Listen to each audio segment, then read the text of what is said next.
Good morning dear children. बेटा आज ਅਸੀਂ ਜਮਾਤ ਦੂਜੀ ਵਿਸ਼ਾ ਗਣਿਤ ਅਧਿਆਇ ਸੰਖਿਆਵਾਂ ਦਾ ਪੰਨਾ ਨੰਬਰ 21 ਤੋਂ ਸ਼ੁਰੂ ਕਰਾਂਗੇ, ਜਿਸ ਦੇ ਵਿੱਚ ਕਿਸੇ ਵੀ ਸੰਖਿਆ ਦੀ ਬਿਲਕੁਲ ਪਹਿਲਾਂ, ਬਿਲਕੁਲ ਬਾਅਦ ਅਤੇ ਕਿਸੇ ਵੀ ਦੋ ਸੰਖਿਆਵਾਂ ਦੇ ਵਿਚਕਾਰਲੀ ਸੰਖਿਆ ਲਿਖਣਾ ਸਿੱਖਾਂਗੇ। ਤੇ ਚਲੋ ਸ਼ੁਰੂ ਕਰਦੇ ਹਾਂ।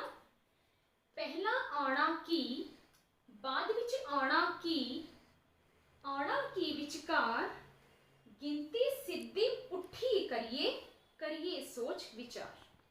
तुसी देख रहे हो कि बोर्ड दे उत्ते 6 बच्चे बने हैं जिहड़े कि 31 तो लैके 36 तक दी संख्या दा मान कार्ड लैके क्रम अनुसार खड़े हैं। एक संख्या आपां 33 लिती है, जिसकी कि आपां सब तो पहला देखना है कि उस तो बिल्कुल पहला किहड़ी संख्या आंदी है। ते चलो देखते हैं बेटा। 33 तो बिल्कुल पहला, पहला मतलब पिछे केड़ी संख्या है? 30 2 32। बेटा किसी भी संख्या दे पिछे या पहला वाली संख्या नू लिखना उसनू पिछेतर भी आखते हैं। ठीक है। ते इसे तरह जदों भी किसी संख्या दी असी अगली संख्या लिखनी होवे तो उसनू बिल्कुल बाद वाली संख्या या फिर अगेतर भी कहा जाता है। ते चलो 33 तो बिल्कुल पहला वाली संख्या 32 है। ते असी अपने खाली स्थान दे वाले बॉक्स दे विच 30 2 32 लिख दिता। ते इसी तरह 33 तो बिल्कुल बाद वाली संख्या यानी अगली संख्या केड़ी है? 30 4 34। ते चलो अपने बॉक्स दे विच असी की लिख दिता? 30 4 34। इसी तरह 33 अते 35 दे विचकार केड़ी संख्या है? ते चलो आओ देखिए बेटा। 33 अते 35, 33 अते 35 दे विचकार केड़ी संख्या है बेटा? 30 4 34। ते असी अपने बॉक्स दे विच केड़ी संख्या लिखांगे? 30 4 34। बेटा पन्ना नंबर 22 दे उत्ते असी इसे विषय नाल संबंधित कुछ होर एग्जांपल करांगे। ते चलो देखते हैं। फर्स्ट एग्जांपल देखो बेटा। 20 2 22 केड़ी संख्या है?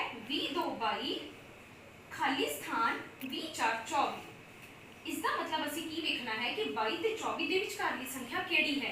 ते चलो 20 1 21 दी संख्या पट्टी ते चलते हाँ।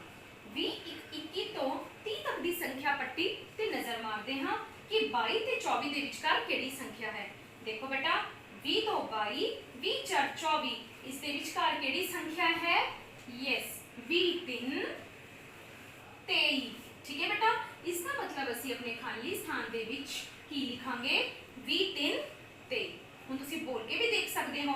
20 2 22 20 3 23 20 4 24। नेक्स्ट देखो बेटा 60 8 68 ते 70 दे विच खाली स्थान दे विच केड़ी संख्या आवेगी?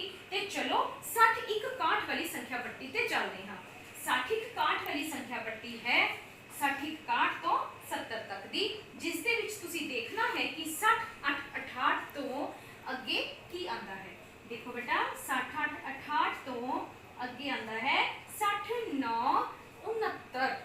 इसका मतलब असी इन्हां दोनों दे विचकार दे खाली स्थान ते आपां केड़ी संख्या लिखांगे? 60 9 69। ठीक है बच्चे, यह सी अपनी विचकारली संख्या। अगली एग्जांपल देखो बेटा 20 9 29 तो अगला स्थान खाली है। जदों बेटा संख्या दे अगला वाला स्थान खाली होवे इसका मतलब है कि असी संख्या तो बिल्कुल बाद वाली संख्या लिखनी है, लेकिन अगर संख्या तो पिछले वाला स्थान खाली होवे इसका मतलब है असी बिल्कुल पहला वाली संख्या लिखनी है। ते चलो 20 21 वाली संख्या पट्टी ते चलते हाँ। देखो बेटा 21 वाली संख्या पट्टी ते 20 9 29 तो बाद की आंदा है? आजो नजर मारते हाँ। देखो बेटा 20 9 29 तो बाद है 3 0 3। ते आपां की लिखांगे बेटा? 3 0। ठीक है, 3 0 3। ठीक है बेटा। नेक्स्ट एग्जांपल देखो 40 9 49। इसका मतलब आपां केड़ी वाली संख्या पट्टी ते जाना है? 40 1 41 वाली संख्या पट्टी ते।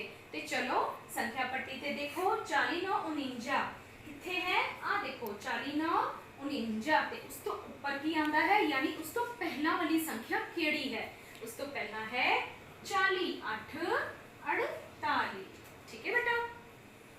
अगला देखो एग्जांपल 60 8 68 यानी कि 60 8 अगले वाला स्थान खाली है ते असी बिल्कुल बाद वाली संख्या वेखनी है ते केड़ी संख्या पट्टी ते जाना है 60 61 वाली संख्या पट्टी ते चलो देखो 60 61 वाली पट्टी दे 60 68 तो अगे की है बेटा 60 9 69। ठीक है बेटा, असी इत्थे की लिखांगे 60 9 69। आगे देखो बच्चे 50 6 56 यानी कि 50 6 56 वास्ते असी केड़ी संख्या पट्टी देखांगे 50 1 51 वाली ते 50 1 51 वाली पट्टी ते चलदे हां बेटा। 50 6 56 देखो किथे लिखिया 50 6 56 ते उस तो बाद वाली संख्या केड़ी है 50 7 57। आपां की लिखांगे बेटा इत्थे 50 7 57। ठीक है बेटा, उस तो अगला एग्जांपल देखो, फिर संख्या तो अगले वाला स्थान ही खाली है, इसका मतलब असी बिल्कुल बाद वाली संख्या ही देखनी है ते संख्या पट्टी केड़ी 40 वाली। बेटा 40 चौका सिफर 40 उस तो आगे की आंदा है 40 1 41। यस 40 1 41। ठीक है बेटा, अगला एग्जांपल 40 8 48 तो पिछले वाला स्थान खाली है, इसका मतलब है कि असी बिल्कुल पहला वाली संख्या देखनी है ते चलो 40 8 48 मतलब 40 1 41 वाली संख्या पट्टी ते चल रहे हां। देखो बेटा 40 8 48 किथे है, ये देखो आ देखो 40 8 48 उस तो बिल्कुल पहला भी संख्या केड़ी है 40 7 47।